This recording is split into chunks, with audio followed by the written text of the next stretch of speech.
way. So definitely worth checking out. I'll have a look for that. Tom, thank you very much for this. We'll talk again soon. Thanks, Darrell. Take care. Okay, buddy. Bye-bye. Bye.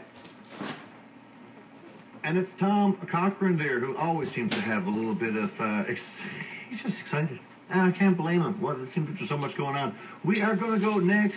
We're going to talk to Todd about a little lovely It's a Sky event that's going on over the next couple of months. How are you, Todd? Good day, how are you? Doing great. Tell me about, I'm looking at the screen and it says supermoons. Tell me about the supermoons. What's going on? Supermoons, well, plural, I guess, was the best way to start that because we're having 4 this year. And tomorrow we're having one at apparently starting at 3 o'clock on Saturday. And a supermoon is when the moon, it has a nearer proximity to the Earth.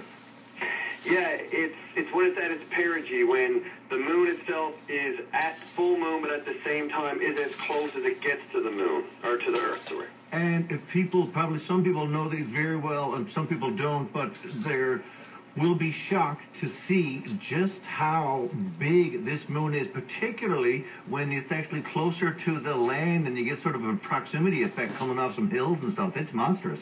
Oh, indeed. And I think what's even more miraculous is going to be next month on September 28th is when we have the next supermoon, but it's also a blood moon at the same time. And what's a blood moon?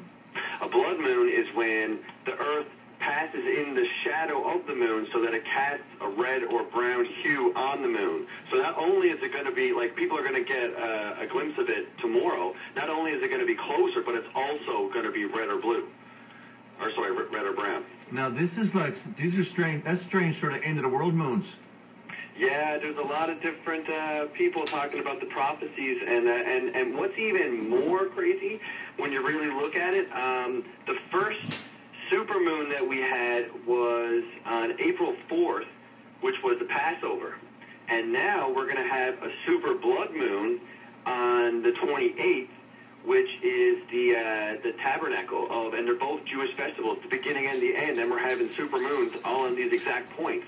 It's kind of a synchronicity. Wow, unbelievable. So if people, well, hopefully, fingers crossed, we're going to get some clear skies so we can actually get to enjoy this, but you will be able to see this moon in the sky as early as 3 o'clock, you say?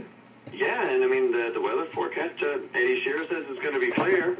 Ed, listen to that. Are you writing that down? Eddie Shearer says it's going to be clear. Oh, man, I'm telling you, that just rolled right off your tongue. Right. Well, listen, if Eddie Shearer says it's going to be clear, I'm going to be there. I can guarantee you that. He's perfect with the weather forecast, as we know. The toughest job in the history of the world is the weatherman for Newfoundland. But hopefully he's calling for some good weather tomorrow. So we'll get a supermoon at the end of tomorrow. We get another one the following month, which is going to be a blood moon, and then yet even another one. It's on the 27th of October. But usually we don't get so many in a row, do we? Not that close, but we usually do get 4 to 6 per year. But that close together, that is a little strange. Yeah, it is. I'll be really looking forward to it. I just love this. I just remember seeing it over I guess the Southside Hills in St. John's, and it is just monstrous. And that proximity effect close to the land or close to the water, it's really startling how big it is. Can't wait to see it. Could you imagine being at Cape Spear and seeing it? It would almost look like you could touch the moon. I know. Going to have to do the pilgrimage out, I think. Listen, right? Todd, thanks for this. Thanks for letting us know about this. The listeners will, I'm sure, enjoyed it, and we'll be looking out for it tomorrow, and especially that blood moon next month. Sounds great. Thanks. Appreciate it. Thank you for having me on. Have a great night. You too, Todd. Thanks a lot, buddy. Bye-bye. Bye-bye. Supermoon, people. The supermoon. We're through the first hour. Whew. Guess what? So we're going to have a little bit of news, and we're going to come back, and we're going to do a little bit more talking. I don't know, is there anything really on your mind? Why don't you give me a call, right? I know one thing we're going to be talking about next, right after the news, we're going to be talking about kids are going back to school.